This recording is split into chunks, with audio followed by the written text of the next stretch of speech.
Monsieur Pagenaud, great to see you. You've got a sexy yellow bird for a race car to play with. What has that transition been like? You're a guy who drives everything. What's this big GT car like? It's been good. The C7.R is quite an impressive beast. I call it a beast because it is. The car is really well balanced. It brakes really late, a lot later than you could imagine.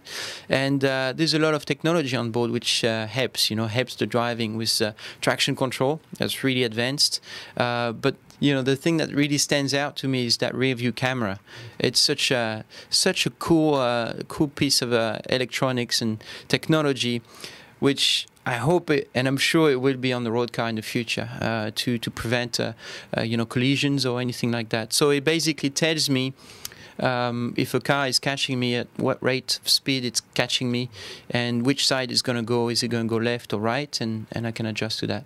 But in theory, you'll be in the lead, so therefore no one would be passing you. Exactly, I hope so. Oliver Gavin put the car on pole, and Tommy Milner is an excellent teammate. So no pressure on me, but so far it's been really good. The car has been reliable and fast. So I think we have a good chance. But it's 24 hours, so pole position is great. We're in good position, but it's a long race, and there's a lot of variables in a 24-hour race. You're used to driving IndyCars, prototypes with almost no suspension movement, very stiff, very rigid. The tire does a lot of the work, but you've also raced rally cars. Has any of that rally experience, lots of movement, lots of sliding, how is that translated to mastering this GT car? Yeah, it really helps actually. All this experience I have with the rally cars and touring cars in general really helps. The biggest thing here with the Corvette is, for me, is the movement. Like you said, under braking, the car dives a lot more than an IndyCar. So it's just, for me, it takes time to adjust, and the perception of the speed also. How quickly you decelerate under braking is very different to the IndyCar. So I'm having to adjust, but so far so good. I'm pretty happy. I'm within the good lap times.